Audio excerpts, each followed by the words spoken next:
আর যে হাঁটতে পারছি না গো, কত দূর থেকে হাঁটছি, পা যে ব্যথা হয়ে গেল। আর কত দূর? আরে এই তো চলে এসেছি। হ্যাঁ গো, তোমাদের নিবাস কোথায়? আমরা আমরা অনেক দূর থেকে এসেছি গো। এই নবদ্বীপ, শান্তিপুরের নাম শুনেছ? নবদ্বীপের মহাপ্রভু ও শান্তিপুরের অদ্বৈত আচার্যর নাম শুনেছ? তারা তো ভগবান, তোমরা সেখানকার লোক বুঝি? তাহলে তো তোমরা মহাপুরুষ বটে। আর বলেন কেন, ধর্ম কর্ম নিয়ে শান্তিপুরের গোসাইরা সব সময় ব্যস্ত থাকে। চাষবাস অন্য কর্ম ভুলেই গেছে। আমাদের মতো লোকেদের জীবিকা অর্জন বড় কঠিন হয়ে পড়েছে গো। মহাশয়দের গন্তব্যস্থল কোথায় জানতে পারি? আপনারা কোন জাতি তাও তো জানি না। শান্তিপুরের লোকেরা আমাদের নরসুন্দর বলে ডাকে। ওখানে আমাদের বড় অভাব। শুনেছি রাজা রাঘব রায় এই লেউর অঞ্চলে রাজবাড়ি নির্মাণ করেছে। শুনেছি রাজা রাঘব রায়ের পুত্র রুদ্র রায় মহারাজা উপাধি পেয়েছেন। তিনি নাকি আবার লেউর অঞ্চলে কৃষ্ণ ভক্তদের সংখ্যা বেশি বলে কৃষ্ণনগর নামে নদীর রাজধানী স্থাপন করেছে। বাবু বাবু সেটা সেটা কোথায় গো? সেখানে আমাদের একটু থাকার জায়গা হইলে। বাবু, এসব কথা বলতে পারবো না। আচ্ছা, এইখান থেকে এই রাজবাড়ি কি অনেক দূরে? হুজুর হুজুর কাল রাতের বেলা থেকে হাঁটতে হাঁটতে শান্তিপুর থেকে একটু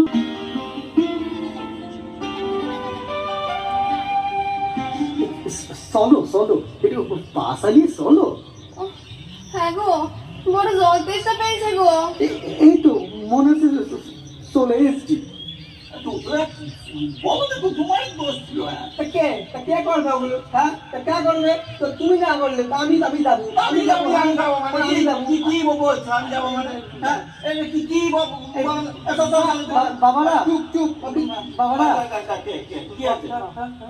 বলছি ওই রাস্তাটা কোন দিকে? ওই শিবতলা মন্দিরে। তোমাদের তো ভিনদেশি বলে মনে হচ্ছে। এই পরন্ত বেলায় এদিকে কোথায় যাচ্ছ?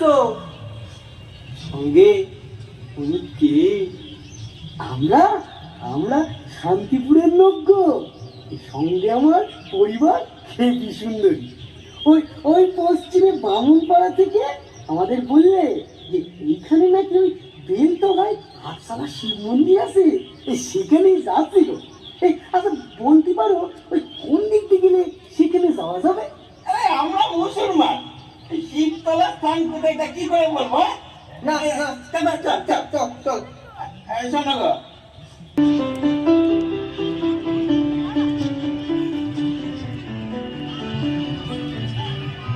বলছি তোমরা কাজটা ঠিকঠাক মতো করো, কিন্তু হ্যাঁ। দায়িত্ব দেওয়া থাকবে, ঠিক আছে? হ্যাঁ। একদম ঠিকঠাক ভাবে করতে হবে। আগে আগে বাবু আসবো। কারা গো তোমরা? এদিক দিয়ে কোথায় যাচ্ছ? কর্তা শিবহরি ঠাকুর আপনার কাছে আমাদের পাঠালো। আমরা আমরা আপনাদের স্বজাতি। শান্তিপুরে আমাদের নিবাস। আর এখানে এখানে ওই গঙ্গার পূবে বামুনপাড়া লাহি মশাই আমাদের পাঠালো। দক্ষিণ দিকে ওই বেলতলায় যেখানে ওই শিবলিঙ্গ স্থান, সেখান থেকে নাকি পশ্চিমে গেলে এই আপনার ডেরা পাওয়া যায়।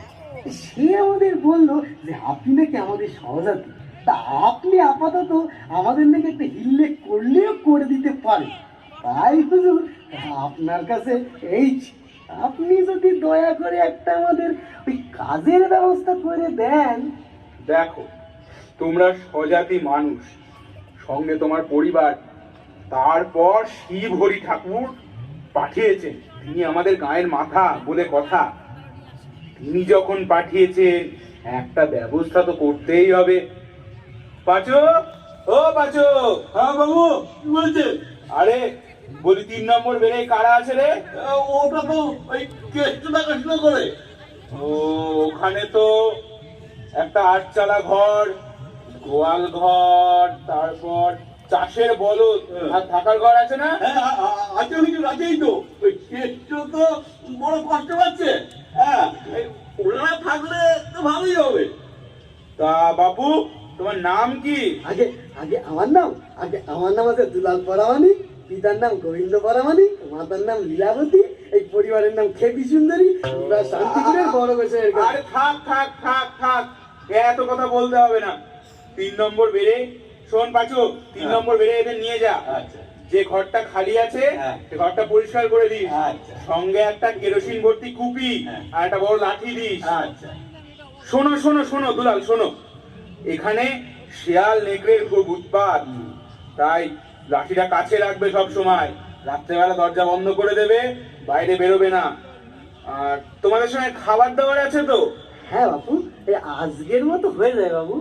পাঁচু, শোন, কাল সকালে উঠে হ্যাঁ। ওকে ক্ষেতের কাজকর্ম বুঝিয়ে দিস। আচ্ছা। আর ওর পরিবার যেন কাল সকাল থেকে গরুগুলো দেখাশোনা করে। আচ্ছা। খাওয়া দাওয়া সহ মাসিক 16 আনা বেতন দেবো। কি খুশি তো?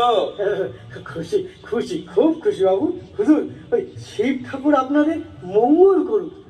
আমাকে ওই মাঝে মাঝে শিব ঠাকুরের আখড়ায় যাবার যদি অনুমতি দেন, তাহলে ওই শিবরি ঠাকুরকে প্রণাম করে আসতাম।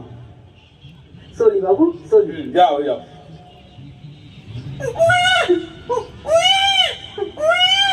মা, ছেলে হয়েছে গো, ছেলে। দোল পূর্ণিমার শুভক্ষণে গোপালী অঞ্চল ভেসে গেল খুশির জোয়ারে। ঘূর্ণি অঞ্চল ভেসে গেল খুশির জোয়ারে। ঘূর্ণি অঞ্চল ভেসে গেল খুশির জোয়ারে। কি ব্যাপার দুলাল, খুশি খুশি ভাবছে? হাতে ওটা কি? হুজুর, আপনাদের আশীর্বাদে আমার পুত্র সন্তান হয়েছে, তাই একটু মিষ্টান্ন নিয়ে এলাম। বাহ, খুব ভালো, খুশির খবর তো বটেই। তা বৌমা ভালো আছে তো? গায়ের লোকজনদের আমি সবাইকে বলে দেবো 3 বেড়ে দুলালের ছেলে হয়েছে। তোমার ছেলে দেখতে সবাই যাবে। তো শুনেছি তোমার বউ নাকি 3 নম্বর বেড়ে নফর পরমাণিকের বউ বৃন্দার সঙ্গে সই পাতিয়েছে। নফরের তো কোনো ছেলে পুলে নেই, তোমার ছেলে হয়েছে বলে বৃন্দা নিশ্চয়ই খুব খুশি। হুজুর, আপনি এত কথা জানলেন কি করে? আরে আমি এ গায়ের মোড়ল, আমাকে তো সব কথা জানতে হয়। কার কত বিষয় সম্পত্তি আছে তার খবর তো আমাকে রাখতে হয়। একটা কথা বলছি শোনো, আমি তোমাকে এই নাও, এই 16 আনা পয়সা দিচ্ছি, এটা নিয়ে যাও, বেড়ের সকলকে লাড্ডু খাইয়ে দিও। হুজুর, সে কথা বলতে কি আমার ঘরে ছেলে হয়েছে। বেশ, ওই দিন সকলকে তাহলে লাড্ডু খাওয়ার নেমন্তন্ন জানিয়ে দিও। আমিও যাব লাড্ডু খেতে। আর শোনো, নবজাতকের নাম দেবে গোপাল। গোপাল, খুব খুব ভালো নাম হুজুর, খুব ভালো নাম। আমি খুব খুশি। যাই যাই, শিবহরি ঠাকুরের কাছ থেকে একটু আশীর্বাদ নিয়ে আসি। যাই যাই যাই। আরে, এই যে ঠাকুর মশাই, প্রণাম ঠাকুর মশাই, প্রণাম। ঠিক আছে ঠিক আছে। দুলাল, শুনলাম নাকি তোমার ছেলে হয়েছে? বাহ, খুব ভালো। একটু দুধ গঙ্গা জল দিয়ে শিবের কাছে তোমার ছেলের নামে পূজা অর্চনা করি। বাবা বাবা, দোলের দিন ছেলে হয়েছে বলে সতীশ মোড়ল নাম রেখেছে গোপাল। গোপাল, বাহ, বেশ বেশ। তবে দোল পূর্ণিমার দিন জন্ম হয়েছে যখন, গোপাল নাম রাখা সার্থকতা হবে। আমি এই শিব ঠাকুরের স্থানে বলছি, দুলালের ছেলে গোপাল একদিন জগৎ জুড়ে নাম ডাক করবে। বাহ, খুব ভালো, খুব ভালো। এভাবেই কৃষ্ণনগর শহরের ঘূর্ণি অঞ্চলে আবির্ভাব ঘটল গোপালের। মহারাজ কৃষ্ণচন্দ্রের রাজদরবারে বিদূষকের পদ পেল গোপাল। সুতীক্ষ্ণ বুদ্ধি ও হাস্যকৌতুকের জন্য দেশজোড়া নাম হলো গোপালের। এভাবেই গোপাল হয়ে উঠল সকলের গোপাল ভাঁড়। তাই আজ আমরা সবাই ধন্য গোপালের জন্য। আসছে গোপাল।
কাজ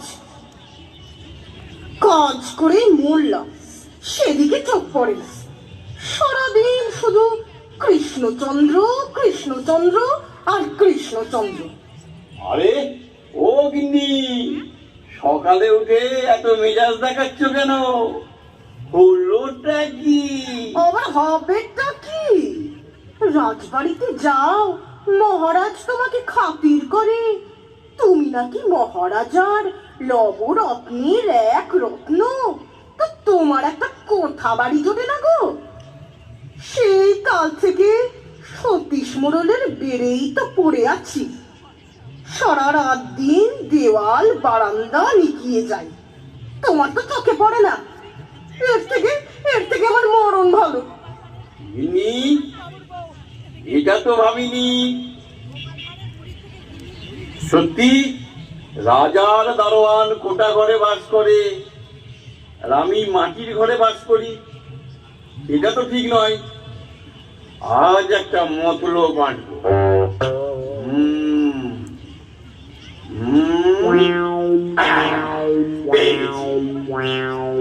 গিন্নি, তোমায় কথা দিচ্ছি, আজ এই ঘূর্ণি অঞ্চলে তোমারই হবে প্রথম কোটা বাড়ি। আর ভেবো না গো, সামনের শুক্রবার নবরত্নের দরবার হবে। তার আগেই আমাকে একটা হেস্ত নেস্ত করতে হবে। চলো চলো, খেতে দেবে চলো গিন্নি, খেতে দেবে চলো। মরণ। যখন রাজার দরবার শুরু হতো, মহারাজ কৃষ্ণচন্দ্র রাজসিংহাসনে বসতেন। ওনার ডান দিকে থাকতেন কবি ভরতচন্দ্র রায়গুণাকার, সাধক রামপ্রসাদ, নীলমণি ডিঙাসাই, দেওয়ান ইন্দ্রনারায়ণ চৌধুরী এবং বাঁ দিকে কৃষ্ণনন্দ আগম বাগীশ, রাধারমণ গোস্বামী, শরণ তর্কালঙ্কার এবং রসরাজ গোপাল ভাঁড় বিরাজ করতেন। কিন্তু একদিন যখন গোপাল ভাঁড় সেই রাজসভায় অনুপস্থিত ছিলেন, তখন কি হলো? দেওয়ান ইন্দ্রনারায়ণ, গোপাল কোথায়? গোপালের অনুপস্থিতির কারণ? মহারাজ গোপাল বলতে পারবো না তো মহারাজ। ও তো কোনোদিন রাজদরবার উপেক্ষা করে না। ওনা থাকলে রাজদরবার বলে একঘেয়ে হয়ে যাবে। মাঝে মধ্যে রসরাজ গোপালের কথায় সবাই নতুন দিশারা পায়। ঠিক আছে দেওয়ানজি, আপনি পেয়াদা পাঠান।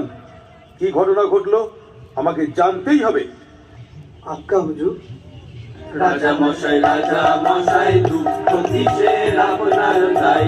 রাজা মশাই দুঃখ কিসের আপনার তাই?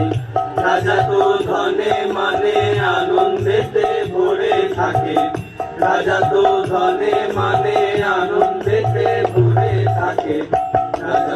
রাজা মশাই দুঃখ কিসের আপনার তাই? রাজা মশাই দুঃখ কিসের আপনার তাই? গোপালের কথা ভেবে মন খারাপ নাকি মশাই? গোপালের কথা ভেবে মন খারাপ নাকি মশাই? রাজা মশাই দুঃখ কিসের আপনার তাই? রাজা মশাই দুঃখ কিসের আপনার তাই? রাজা মশাই দুঃখ কিসের আপনার তাই? মহারাজের জয় হোক।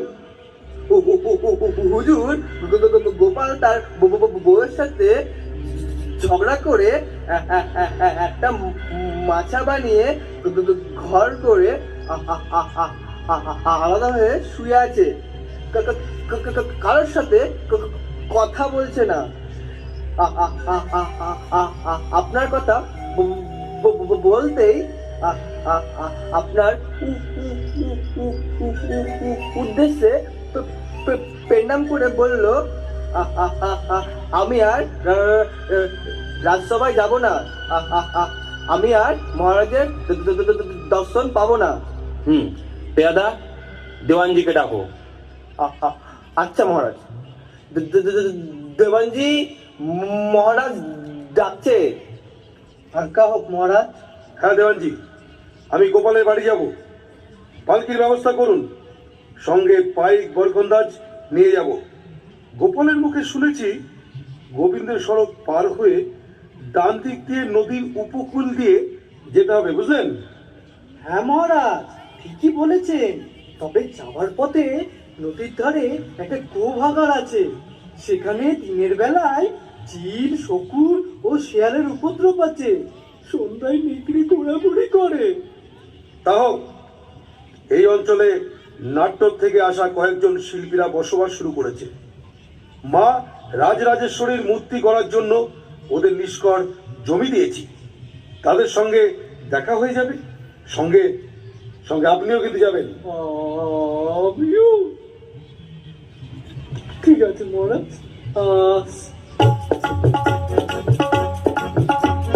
দোলা হে দোলা হে দোলা হে দোলা, আঁকা বাঁকা পথে মোরা কাঁধে নিয়ে ছুটে যাই রাজা মহারাজাদের দোলা হে দোলা। আমাদের জীবনের ঘামে ভেজা শরীরে বিনিময়ে পথ চলে দোলা হে দোলা। হিয়া না হিয়া না হিয়া না হিয়া, হিয়া না হিয়া না হিয়া না হিয়া, হে দোলা হে দোলা হে দোলা হে দোলা। আঁকা বাঁকা পথে মোরা কাঁধে নিয়ে ছুটে যাই রাজা মহারাজাদের দোলা হে দোলা।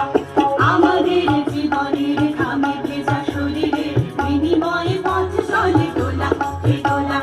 হিয়া না হিয়া না হিয়া না হিয়া, হিয়া না হিয়া না হিয়া না হিয়া, হে দোলা হে দোলা হে দোলা। এদিকে মহারাজ তার বেশ কিছু অনুচর নিয়ে গোপালের বাড়ি পৌঁছলেন। কই গো, তোমার মহারাজ কোথায়? ইনি মহারাজ বুধবার সকালে আমাদের বেড়ে পদার্পণ করবেন। তুমি এক ধামা পক্কান্ন তৈরি করো ওই রশিদ মিয়াকে বলে, যে সে যেন মুড়ি বাতাসা দিয়ে যায়। সব রকম ব্যবস্থা রাখা ভালো। সঙ্গে বাদশাহী তামাক আর গড়গড়া থাকলো। মহারাজ বলে কথা, তিনি আসছেন আমাদের দেখতে ঘূর্ণি অঞ্চলে, তার তো ভালোভাবে আতিথ্য করতে হবে। হ্যাঁ, কি বলো? গোবিন্দ সড়ক হয়ে ডান দিকে রাস্তা ধরে এসে গো ভাগাড় পার করে নদীর ধারে লাহিড়িদের বামনপাড়ার পাশ দিয়ে যেতে যেতে চোখে পড়ল মৃৎশিল্পীদের ঘরগুলো। ওপরে খড়ের চালা, মাটির দেওয়াল, টিনের বাড়িতে তারা বাস করে। সেখান থেকে সোজা রাস্তা ডান দিক দিয়ে এসে বাঁশ গাছ, আম গাছ, লিচু গাছ, মধ্যে দিয়ে সরু সরু রাস্তা। সেই রাস্তার ডান হাতে শিব ঠাকুরের আখড়া ছেড়ে বাঁ দিকে প্রামাণিকদের বাস। সেখানেই সতীশ মোড়লের বসানো জমিতে গোপালের কুড়ে ঘর। সেইখানে মহারাজের পদার্পণ হলো। গোপাল, ও গোপাল, গোপাল! এই যে মহারাজ, আমি এই যে এখানে। মহারাজ প্রণাম, মহারাজ প্রণাম। এই যে হুজুর, আমি এই মাচার উপরে এই গিন্নির সঙ্গে ঝগড়া করে আমি এই মাচার উপরে আছি হুজুর। আপনি মই দিয়ে উঠে আসুন। গিন্নির সঙ্গে ঝগড়া হলো কি নিয়ে? সে হুজুর অনেক কথা। আমার গিন্নি বলে নাকি মাটির ঘরে নিকটে নিকটে তার নাকি প্রাণ শেষ হয়ে যাচ্ছে। আমি নাকি অকর্ম, রাজার কাছে থাকি, মোসাহিবি করি, রাজার দারোয়ান বাস করে কোটা বাড়িতে, আর আমার একটা ঘর জোটে না। না না হুজুর, কথা তাই হুজুর পণ করেছি, যতদিন কোটা বাড়ি করতে না পারবো ততদিন আমি এই মাচার ওপর থাকবো। আরে আরে, এই কথা তুমি আমাকে বলবে? আরে কবে তাহলে আমি তোমাকে কোটা বাড়ি করে দিতাম। তুমি তো আমাকে বলনি। দেওয়ানজি, আপনি আজই আলাল বক্সকে দিয়ে ওই কোটা বাড়ি নির্মাণের ব্যবস্থা করুন। গিন্নি, ও গিন্নি। মহারাজের জয় হোক। আপনার জন্য এই সামান্য একটু নাড়ু বড়ি করেছি, একটু গ্রহণ করুন। দাও দাও দাও দাও, সবাইকে দাও, সবাইকে দাও। নাও নাও, তোমরা সবাই নাও, সবাইকে দাও, সবাইকে দাও। জয় মহারাজের জয়, জয় মহারাজের জয়, জয় মহারাজের জয়। হুজুর, আপনার কাছে একটা আর্জি ছিল। হ্যাঁ, বলো বলো বলো বলো, প্রাণ খুলে বলো। হুজুর, আমরা কতিপয় ব্রাহ্মণ পরিবার আমাদের জন্য যদি কিছু ভূমিদান করেন হুজুর, তাহলে আমরা এখানে যে কজন ব্রাহ্মণ পরিবার আছি তারা আপনার কাছে চিরজীবন কৃতজ্ঞ থাকবো হুজুর। শোনো শোনো শোনো, আজ থেকে খাজনা রাজকোষে আর জমা পড়বে না। আমি তোমাদের মুকুব করে দিলাম, সবাইকে মুকুব করে দিলাম। জয় মহারাজের জয়, জয় মহারাজের জয়। কি গিন্নি, খুশি তো?